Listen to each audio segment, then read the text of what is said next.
Krisis etika, krisis moral, dan akhlak yang terjadi pada saat ini, pemicu utamanya adalah karena agama tidak dihadirkan di tengah-tengah era sekarang ini.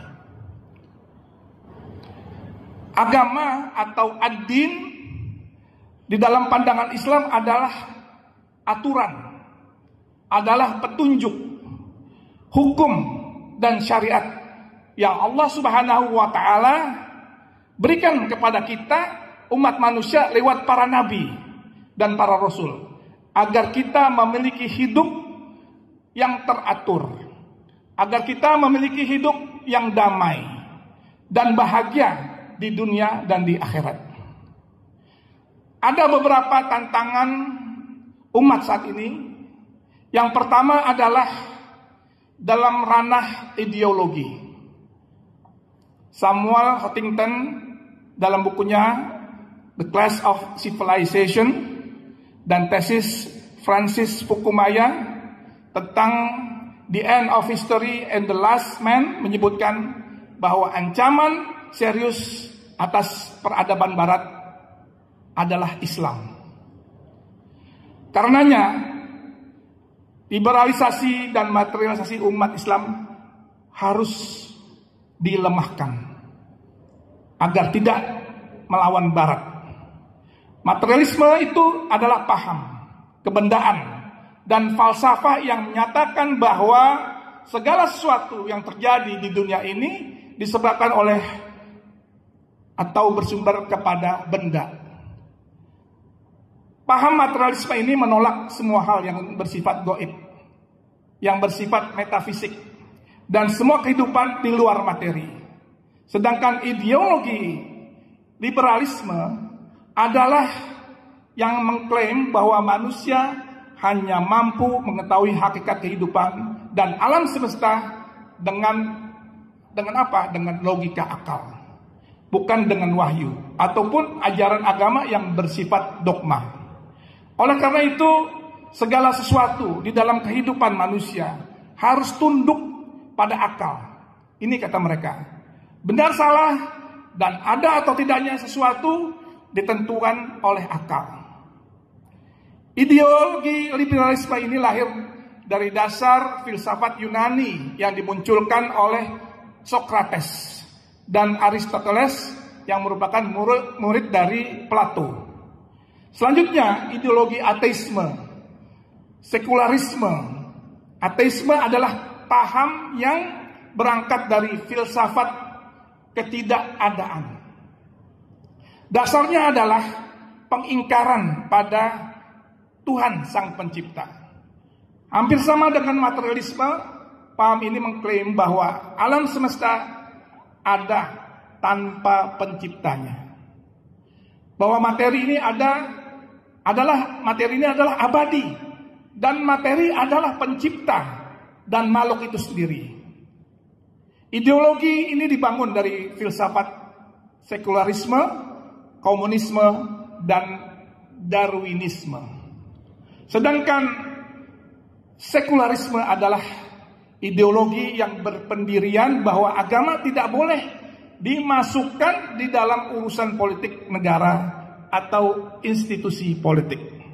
Paham ini muncul pertama kali di mana? Di Eropa sebelum revolusi Prancis pada tahun 1878 dan lalu kemudian menyebar ke seluruh dunia.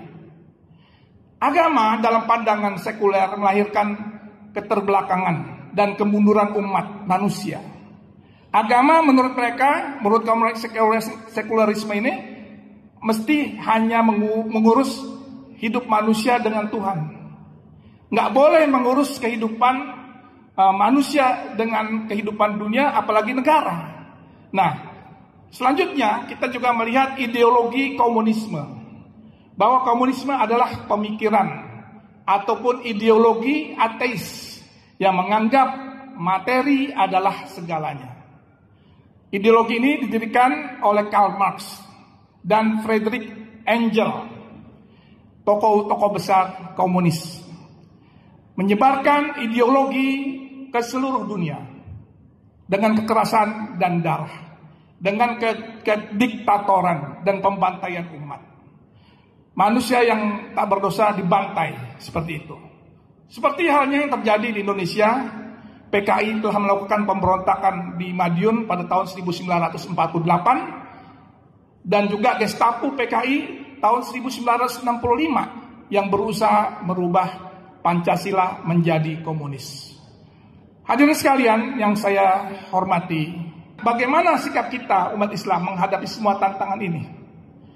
Yang pertama tentunya harus disadari bahwa Islam itu sebagai agama yang sempurna, yang berasal dari Allah Subhanahu wa Ta'ala, yang telah memberikan semua bimbingan, memberikan panduan kepada kita umat Islam di dalam menghadapi semua tantangan yang ada.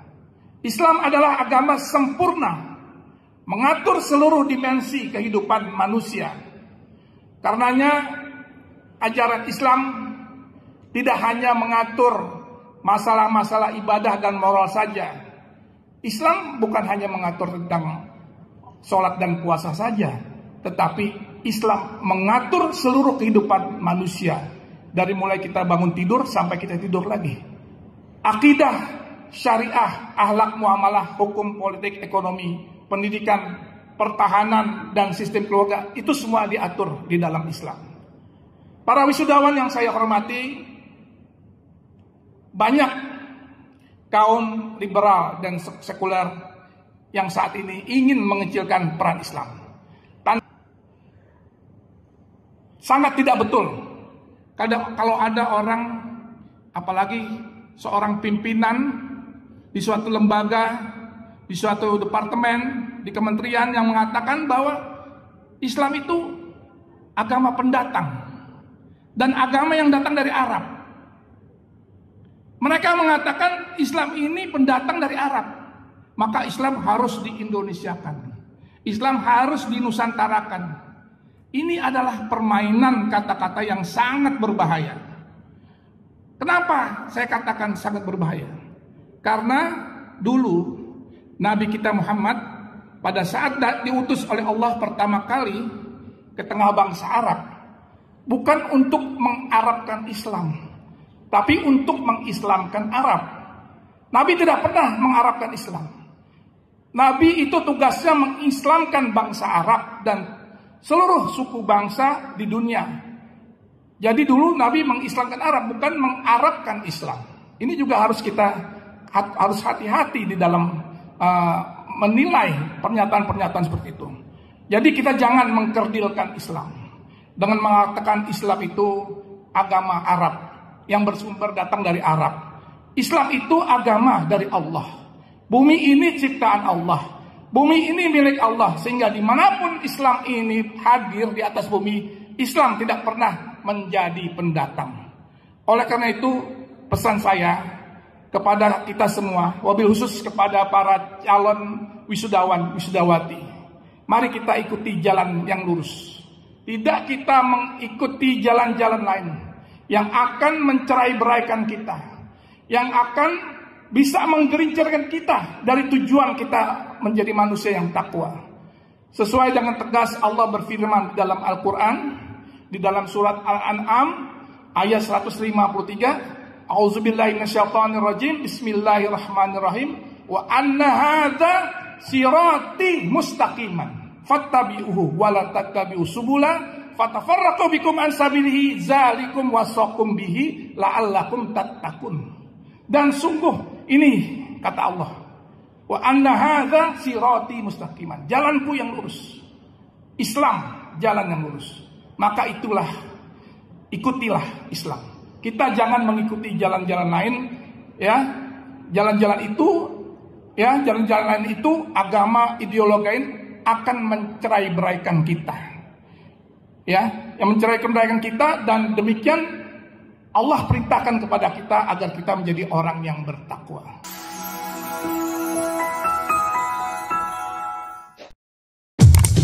Jangan lupa